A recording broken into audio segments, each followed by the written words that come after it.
सिर्फ ये कि ये इस हुकूमत की पाकिस्तान की नाकामी नहीं है, ये इस हुकूमत की नाकामी है। और इस हुकूमत का पुराना वतीरा जब से ये आई है, इसको ये प्रॉब्लम है कि जब भी इनकी नाकामी की, इनकी नालायकी की, इनकी नाअहली की कोई निशानदेही करता है तो ये इल्ज़ाम उसी पर डालते हैं। बिल्कुल इसी तरह जिस तरह ईसीपी आजकल इनके धांधली के पोल खोल रही है तो ये ईसीपी के ऊपर चढ़ाई कर रहे हैं, तो इसी तरह बिल्कुल ये हर जगह पर नाकाम है, हर सफारती महाज पर ये नाकाम है।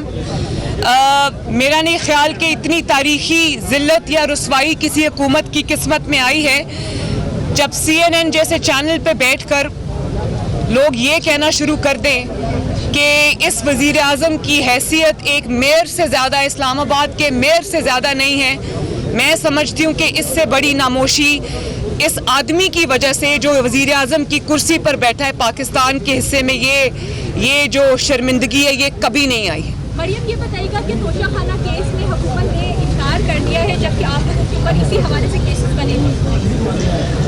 देखें, पिछले 5, 6, 7 साल से कंटेनर्स के ज़रिए, कंटेनर्स के ऊपर चढ़कर ये भाषण सुनते सुनते कौम के कान पक गए कि जो इमरान खान साहब के अपने फरमान थे कि जो अकाउंटेबिलिटी है वो वज़ीर आज़म से शुरू होती है और जो ताकतवर है उसको कानून के नीचे लाना है। कानून जो है वो छोटे लोगों के लिए है या कम ताकतवर लोगों के लिए है। और हज़रत उमर की मिसालें दिया करते थे कि उनका एक कुर्ता था, उसके बारे में भी सवाल हुए, और जब अपनी चोरी की बात आई तो आराम से ये कह दिया कि मैं हिसाब नहीं दूंगा। ये आपने किस तरह कह दिया? ये आपका ज़ाती माल तो नहीं है, ना आपका ख़ानदानी माल है, ये पाकिस्तान की अमानत है और इस बारे में ना सिर्फ आपसे सवाल होना चाहिए बल्कि आपको जवाबदेह होना पड़ेगा। आप ये नहीं कर सकते कि आप लोगों को चोर कहते कहते और उसी आड़ में आप अपनी चोरी छुपा कर निकल जाएं। ये अब नहीं होगा, आपको जवाब देना पड़ेगा, ये आपका ज़ाती माल नहीं है। मैडम, ये भी डॉलर और पेट्रोल इसका तारीख की बुलंद बताते हैं, महंगाई की वजह से आवाम परेशान है। क्या मुस्लिम लीग अपोजिशन प्लान रखती है महंगाई के खिलाफ भी कोई मुहिम चलाने की? क्योंकि माजी में जब इमरान खान अपोजिशन में थे तो हर दूसरे दिन को कॉल दे देते थे प्रोटेस्ट की महंगाई को लेकर।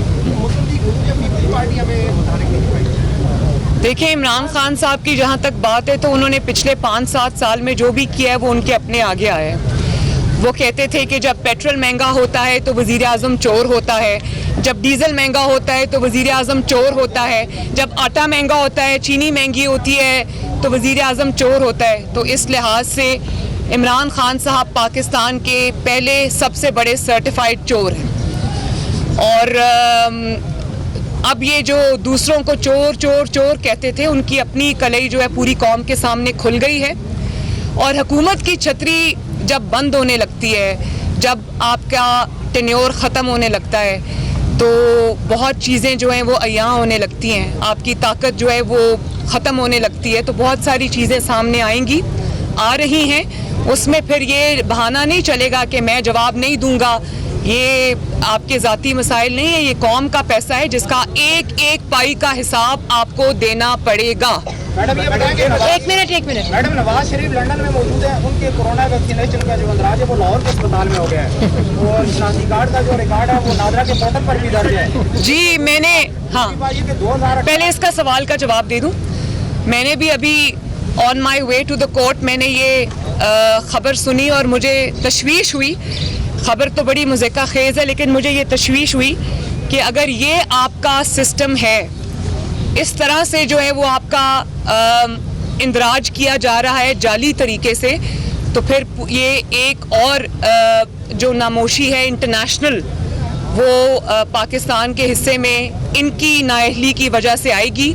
इसका इंटरनेशनल रिएक्शन आ सकता है। मैं इस बारे में मुझे तशवीश है। 2018 का इलेक्शन हर इस हुकूमत की हर चीज़ की तरह उनकी ये जो वैक्सीनेशन का रिकॉर्ड है और वैक्सीनेशन का इंदराज है वो भी जाली है। 2018 का इलेक्शन आपने लीड किया, फिर एक बड़े अदारे के सरबराह को एक्सटेंशन दी गई, आपकी पार्टी ने वोट किया, तो क्यों आप मैडम उस इलेक्शन को लीड भी किया फिर बाद में आके आप उसको डिनाई भी कर रहे हैं? मैंने इस बात का जवाब दे दिया और बड़े क्लियर अल्फाज में दे दिया है। मैंने इसमें अपने वर्ड्स मिन्स नहीं किए। मेरा जवाब इनके पास है, अगर आपने नहीं सुना तो इनसे पूछ लें। जी आप एक मिनट JUI आपकी शमूलियत पर नाराज है और दूसरा मेरा आपसे सवाल ये है कि आप पीपल्स पार्टी को दो जो इश्यूज है, एक जो इलेक्शन कमीशन की और जो मामला है नैब की एक्सटेंशन का, चेयरमैन नैब की एक्सटेंशन, इस दो मामला से आप पीपल्स पार्टी को मनाने जा रहे हैं। मैं तो सबसे पहले इंतखाबी इस्लाहात को इसलिए इस वक्त बिल्कुल गैर मुअस्सर समझती हूँ कि आप जितनी चाहे इस्लाहात कर लें, जहाँ से धांधली का जो पैदाइश है, मैनिपुलेशन है, जब तक उस सुराख को बंद नहीं किया जाएगा तब तक आप एक जितनी मर्जी इस्लाहात कर लें उनका कोई फ़ायदा नहीं है। तो जो अपने इख्तियारात से तजावज़ करते हैं, जो अवाम के मैंडेट पे डाका डालते हैं, जिनके अंदर ये हिम्मत और हौसला है कि वो अवाम के फैसले को पांव तले रोंद के निकल जाते हैं, जब तक उनके आगे दीवार नहीं बनाई जाएगी आपका किसी इस्लाहात का कोई फ़ायदा नहीं। दूसरी बात आपने क्या पूछी मुझसे अभी? मैंने आपसे ये पूछा था कि नून लीग या पीपल्स पार्टी को मनाने जा रही है इलेक्शन कमीशन के मेमोरांडम के हवाले से, और इसके साथ साथ चेयरमैन जब ये मामला ऑफिशियली नून लीग के सामने आएगा तो नून लीग इस पर रिस्पॉन्ड करेगी कि उसकी क्या स्ट्रैटेजी होगी। के शो का नोटिस पर भी बता दें। जावेद लतीफ़ साहब मियाँ साहब के जानिसार सिपाही हैं, उनकी बयानिए के साथ वो खड़े हुए हैं, लेकिन अगर उनको ये शो कॉज नोटिस मिला है तो वो जवाब अपने दे देंगे। लेकिन मैं ये समझती हूँ कि जो भी किसी भी जमात के, ज़ाहिर है आज़ादी राय का हक़ सबको है, लेकिन जमात के डिसिप्लिन की खिलाफ वर्जी कहीं भी नहीं होनी चाहिए। लेकिन मैं ये समझती हूँ कि जावेद लतीफ़ साहब एक नवाज शरीफ के सच्चे सिपाही हैं, उनके नैरेटिव के अलम बरदार हैं, लेकिन किसी भी तरह अगर कोई उनसे कोई ऐसी बात हो गई है जो डिसिप्लिन की खिलाफ वर्जी में आती है तो वो अभी अपना जवाब जमा करा देंगे, हम उसमें पढ़ लेंगे कि उसकी क्या वजूहात हैं। जी मरियम, इलेक्शन कमीशन के ऊपर हाल ही में हुक्मरान जमात की तरफ से हमले हुए हैं और इलेक्शन कमीशन ने उसका नोटिस भी लिया है। अब मुश्तरका पार्लिमानी सेशन में अगर कोई ऐसी कानून साजी की जाती है जैसे EVM मशीन के ऊपर, जो कि इलेक्शन कमीशन पहले ही मुस्तरद कर चुका है, तो फिर नून लीग ऐसी सिचुएशन में कहाँ खड़ी होगी? मेरा ये ख्याल है कि ECP पे जो हमले हो रहे हैं ये उन लोगों की तरफ से हो रहे हैं जो नून लीग को दर्स दिया करते थे इदारों के एहतराम का। तो नून लीग ने तो इदारों का हमेशा एहतराम किया है और उसके एहतराम की सज़ा भी भुगती है। एक बदतरीन victimisation, political victimisation, personal victimisation, उसको बर्दाश्त करके फिर भी इदारों पर तनकीद से गुरेज किया है। चंद अफराद पे जो जिम्मेदार थे उनके नाम भी लिए हैं, उन पर तनकीद भी की है, लेकिन जब इदारे अफराद को इदारा समझना शुरू कर दें तो वहाँ से डाउनफॉल शुरू हो जाती है। लेकिन ये जो ECP पर अटैक्स हैं, ये ECP पर अटैक्स नहीं हैं, ये अपनी चोरी खुलने का, चोरी कौम के सामने आ जाने का खौफ है जो वो ये बात कर रहे हैं। और देखें आप कितनी ख़तरनाक बात उन्होंने की। उन्होंने ये कहा कि जो ECP के अरकान हैं वो ECP के चेयरमैन के ख़िलाफ़ नोटिस लें। आप समझ सकते हैं कि नून लीग कभी ये कह सकती है कि किसी इदारे के जो अरकान हैं वो इदारे के चेयरमैन या इदारे के सरबराह के ख़िलाफ़ नोटिस लें? आप इदारों के, इसको कहते हैं इदारों पे हमला आवर होना। और ये मुझे इसमें कोई एम्बिग्विटी नहीं है, कोई दो राय नहीं है कि ये अपनी चोरी सामने आने के डर से ये हो रहा है। जहाँ तक आपने, और देखिए अभी जो ECP की रिपोर्ट सामने आई है कि आई थिंक 2021 में या 20 में वो इलेक्शन हुआ था KPK का, जहाँ पे JUIF की सीट थी जिसको PTI जीत गई। अब उसके जो फैक्ट्स हैं वो सामने आए और वो होश उड़ा देने वाले हैं कि PTI के MPA ने जो धांधली की, वो MNA ने, सॉरी वो जगह का नाम क्या है जहाँ पे इलेक्शन हुआ, वहाँ पर कुरम एजेंसी में जो अभी PTI के MNA वहाँ पर JUIF की सीट पर इलेक्ट हुए, वो पोस्टल बैलेट के जरिए धांधली करके इलेक्ट हुए। इसी तरह सुनने में आ रहा है कि जो डस्का में हुआ, जो जिस तरह ECP के अरकान को अगवा करके ले जाया गया, उनको हब्से बेजा में किसी फैक्ट्री में या किसी जगह पर रखा गया, उसके पीछे क्या मुहर्रिकात थे, क्या डिटेल्स थी, अब वो सुना है मैंने कि ECP सामने लाने वाली है। तो ये जो ECP पर अटैक है, ये अपनी चोरी खुल जाने का खौफ है जो कौम के सामने आ रहा है।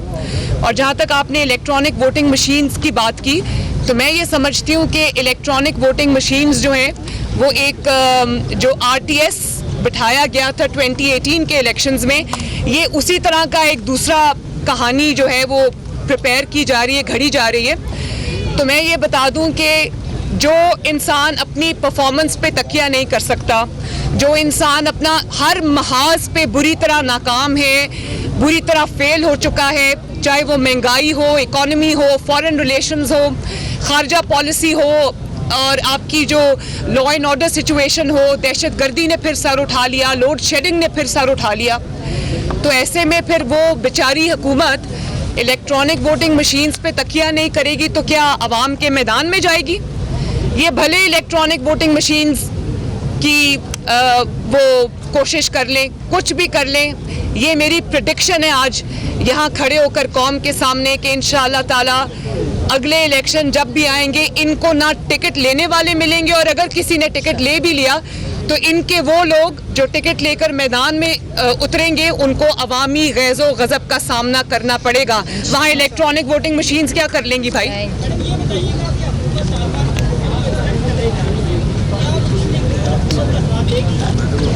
मैं ये समझती हूँ कि मैंने पहले भी ये बात पिछली अपनी प्रेस टॉक में भी कही थी कि अफ़गानिस्तान के अवाम, अफ़गानिस्तान एक सॉवरेन कंट्री है और उसके जो अवाम हैं उनकी ख्वाहिशात का, उनके फ़ैसले का एहतराम हम सबको करना चाहिए। पाकिस्तान की ज़िम्मेदारी इसलिए ज़्यादा है क्योंकि पाकिस्तान नेबर है, क्लोजेस्ट, और जुड़ा हुआ है अफ़गानिस्तान के साथ हर लिहाज से। तो अफ़गानिस्तान में जो होता है उसका इम्पैक्ट पाकिस्तान में भी आता है, लेकिन उसकी आड़ में अफ़गानिस्तान के अंदरूनी मामलात को मैनिपुलेट करना, ये अपने सियासी फ़ायदे के लिए, ये किसी तरह भी मुनासिब नहीं है। अफ़गानिस्तान का फ़ैसला अफ़गानिस्तान के अवाम पर छोड़ देना चाहिए। जो आपको करना चाहिए बतौर पाकिस्तान की हुकूमत या मुल्क के तौर पे, आपको सिर्फ ये करना चाहिए कि वो एक बहुत war ridden, war plague country है जो बहुत सालों से जो जुल्म और वॉर का निशाना बने हुए हैं, उनको रिहेबिलिटेट करने में, उनको दोबारा से आबाद करने में उनकी मदद करनी चाहिए। उनके सियासी मामलात में, उनके अंदरूनी मामलात में किसी को मुदाखलत का कोई हक नहीं है। पाकिस्तान को इससे दूर रहना चाहिए। Thank you ji, thank you very much. नायब सदर मुस्लिम लीग नून मरियम नवाज मीडिया से गुफ्तगू कर रही थी। उन्होंने कहा कि